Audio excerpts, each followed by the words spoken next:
Hi there, I want to take a moment and speak directly to you today.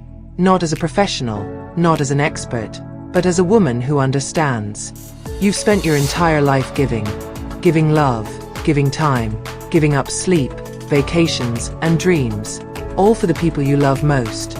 Your children, your family. And now here you are, you've reached retirement, a season that was supposed to bring rest, freedom, and peace. But somehow, you are still giving, still carrying, still saying yes even when your heart quietly pleads for rest. Does that sound familiar? If so, I want you to know this. You are not alone. In this video, I want to gently walk with you through 7 things you should never give away after retirement.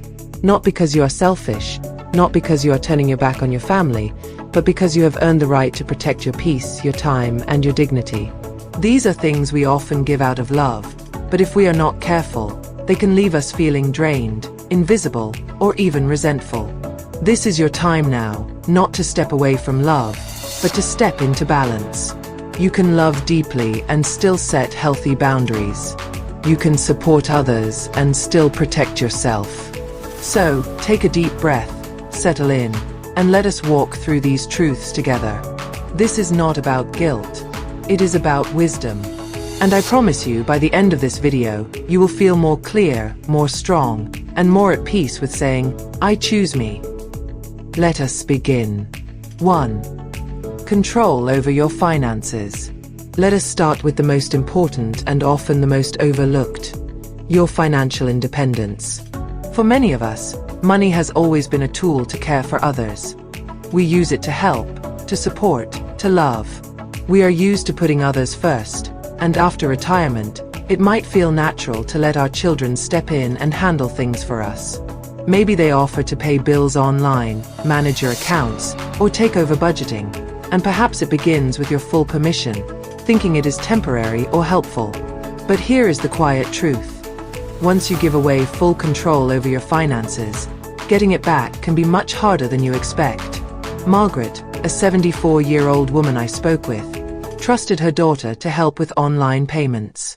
She thought it would save time, so she handed over her debit card and login details. At first, everything seemed fine, but over time, small purchases started showing up Margaret did not recognize. When she asked, her daughter would say, "Oh, it was just something for the house," or "You said it was okay." Before long, Margaret felt like a guest in her own financial life. She was afraid to ask questions, afraid of sounding ungrateful or distrusting. But your money is not just numbers on a screen. It is your security, it is your voice, it is the result of decades of work, of late nights, of sacrifice. And even more than that, it is your right to decide how it is used. That does not mean you cannot accept help. You absolutely can. But there is a big difference between assistance and surrender. Here is what I want to encourage you to do.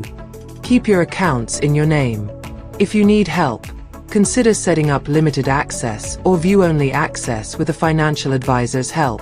Keep a written record of who is doing what. If anything feels off, speak up. Trust your instincts. They are not wrong. You are not being selfish by holding on to your financial decisions. You are being wise. You have spent a lifetime building that foundation. Let no one, not even those you love most, take the steering wheel away from you. Money is not just about bills or budgeting. It is about freedom, care, and peace of mind, and you deserve to protect all 3. 2. Transferring the home too early.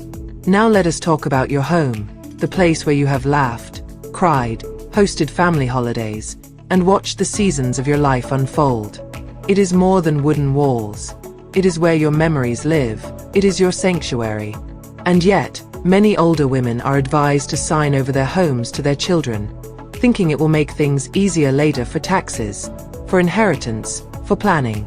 But here is what too few people tell you. Transferring the title of your home too early can leave you legally and emotionally vulnerable. Dorothy, a woman I met who was 81 years old, signed her home over to her son after retiring. He told her it was the smart thing to do, that it would protect her from nursing home costs down the line.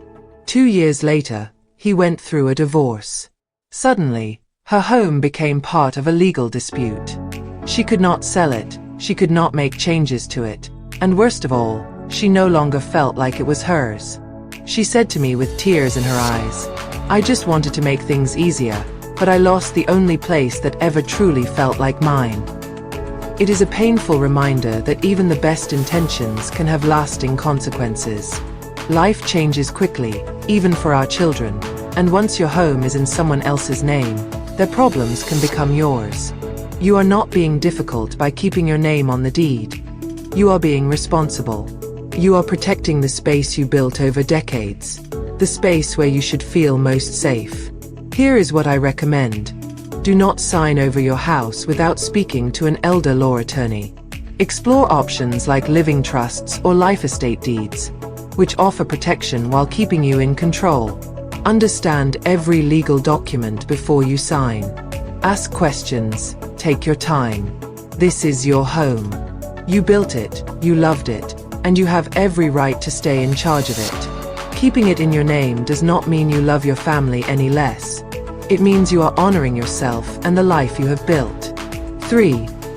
Unlimited access to your time and energy. Let us talk about your time, the one thing you cannot get back once it is gone. After retirement, you may have expected slower mornings, peaceful afternoons, maybe a chance to take that watercolor class or visit a friend you have not seen in years. But instead, many women find themselves busier than ever.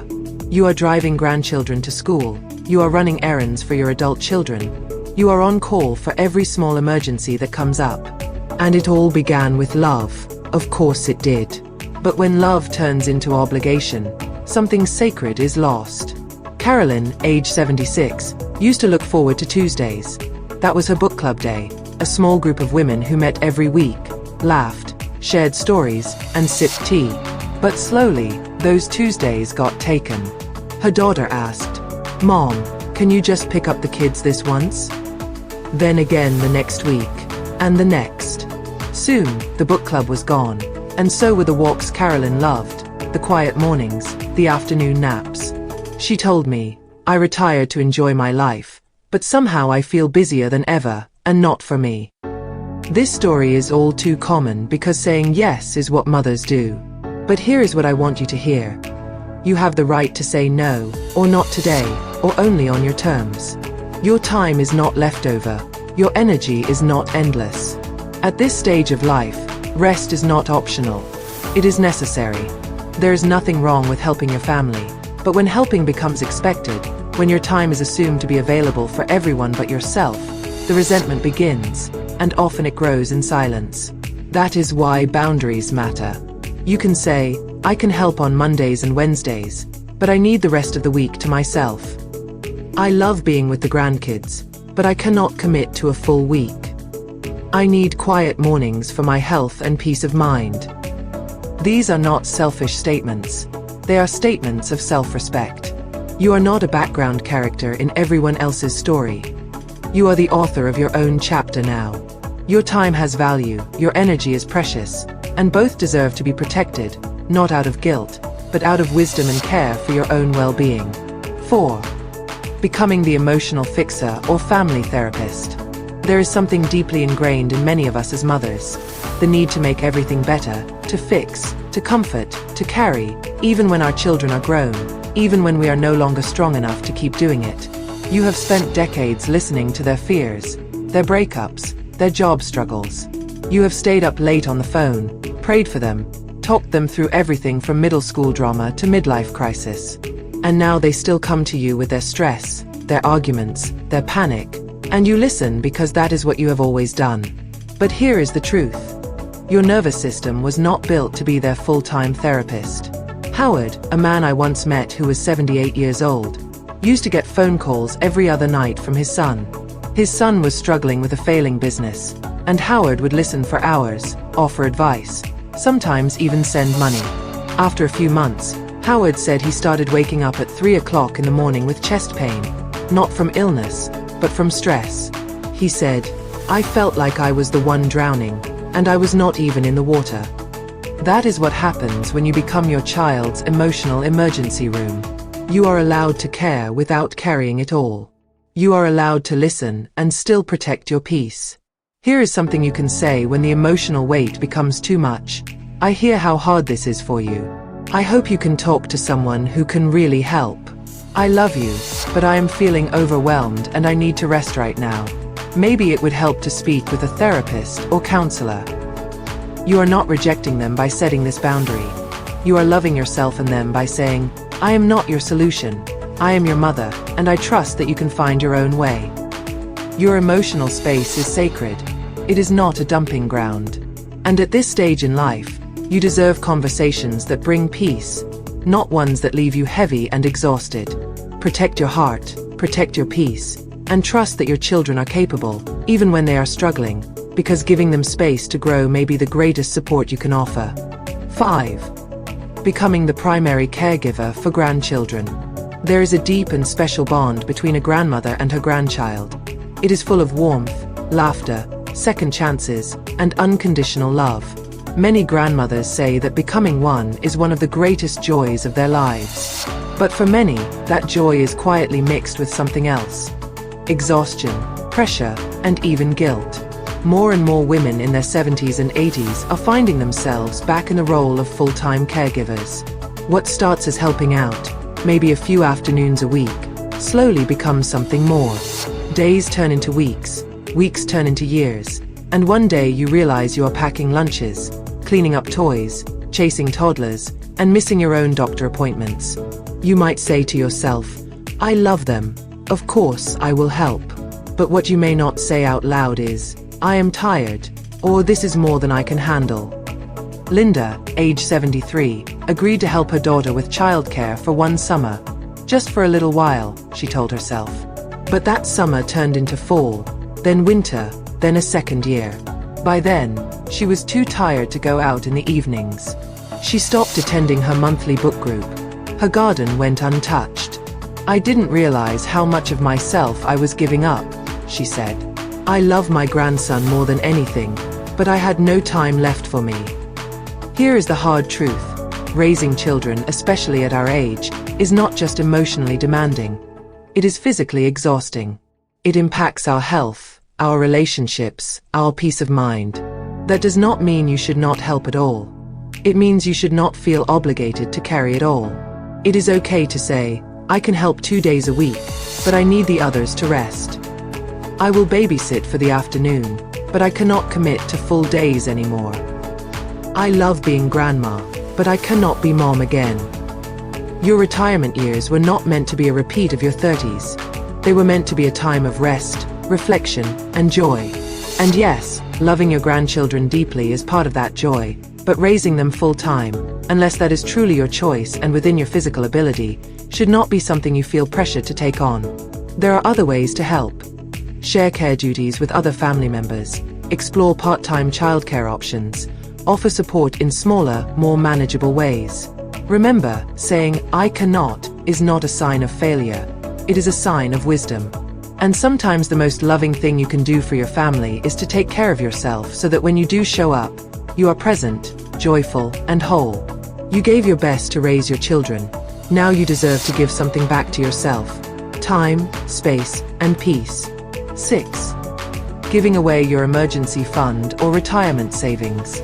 You spent your whole life working hard, sometimes at jobs that did not pay enough, in seasons that stretched you thin.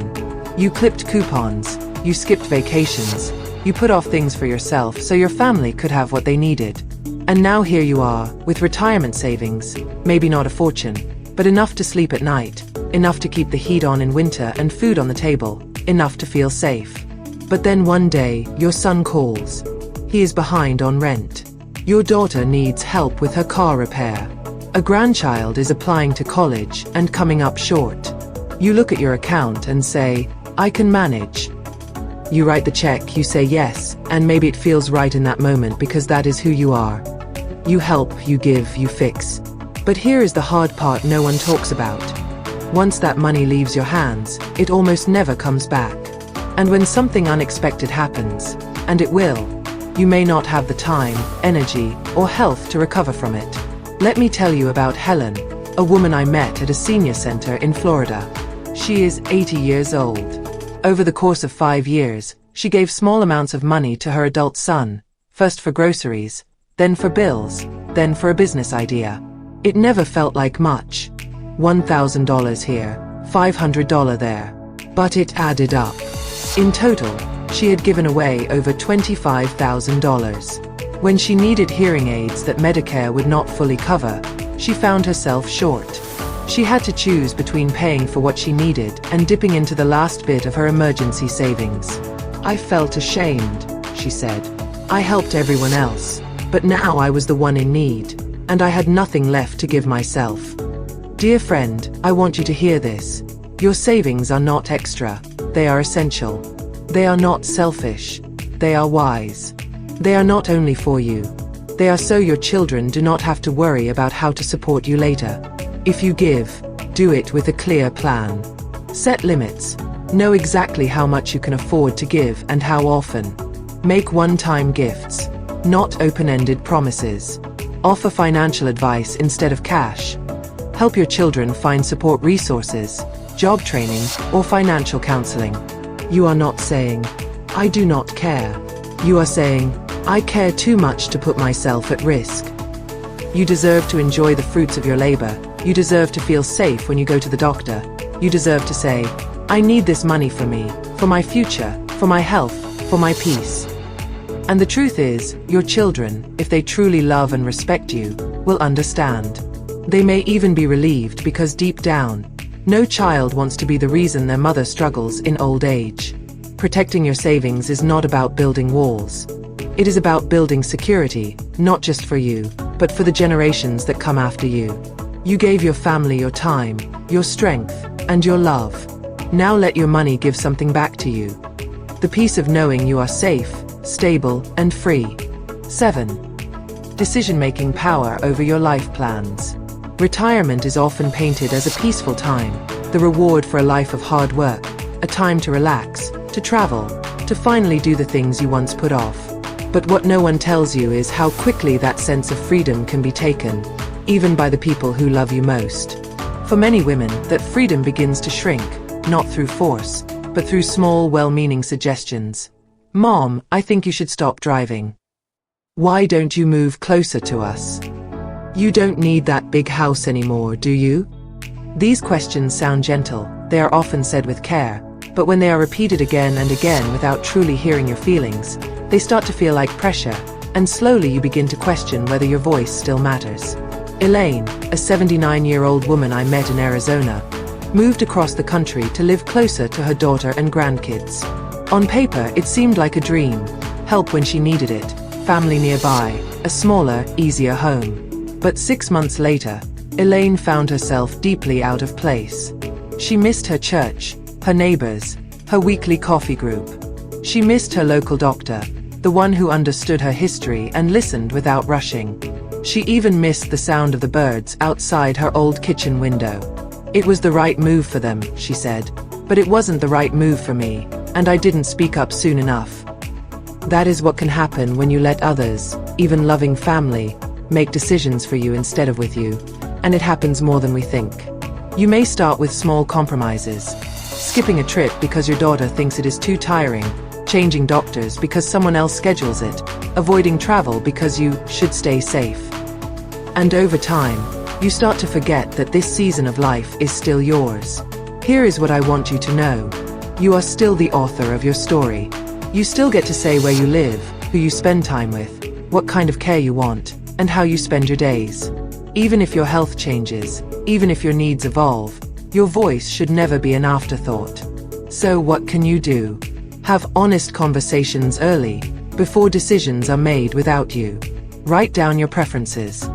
Where you want to live, how you want to be cared for, who you trust to help make choices. Use legal tools like a living will, power of attorney, or healthcare directive to protect your wishes.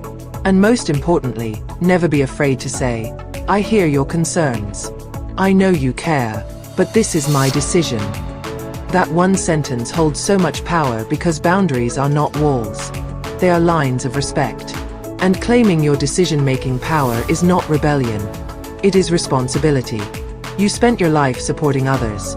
Now you deserve a chapter where you are supported, not controlled. Heard, not managed. Respected, not directed. Your later years should not feel like giving up the wheel. They should feel like finally driving your life where you want to go. So if someone pushes you in a direction that does not feel right, take a breath, listen to your inner voice, and remember, you know what matters to you. You know what gives you peace. You know what you want your life to feel like. You still get to choose, and that, more than anything, is what retirement should really be about. Your peace is not selfish. It is sacred. You have reached a season of life that was not handed to you. You earned it.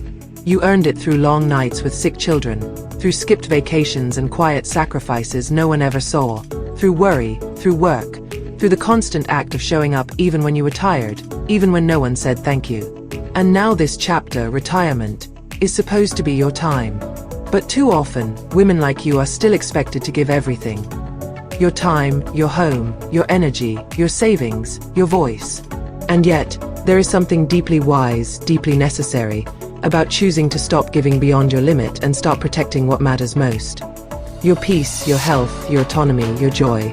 Not because you are done loving your family, but because love should not mean losing yourself. You can say no and still be a good mother. You can rest and still be supportive. You can set boundaries and still be generous. That is not selfish. That is strength. So take a moment now, gently, and ask yourself, which of these 7 things have I already given away? Which one is slowly draining me? And which one am I ready to take back? Maybe it is your time, maybe it is your savings, maybe it is your say in your own life. Whatever it is, I want you to know it is not too late to reclaim it, because peace is not something that just happens. It is something we protect with intention, with love, and yes, with courage. You are not alone in this. Thousands of women are walking this path, asking the same questions, and choosing, sometimes for the first time, to put themselves first. If something in this video spoke to you, I would love to hear from you. Share in the comments. What is one thing you are ready to protect starting today? If you found this message valuable, I invite you to subscribe to my channel, Aging Gracefully 60, so you never miss a conversation that is just for you. And if you know another woman who is quietly giving too much, send this to her. Let her know she is seen, she is not wrong, and she deserves peace too. Thank you for being here with me. Until next time, stay kind to yourself, stay wise with your energy, and never forget, you still matter, and your life is still yours.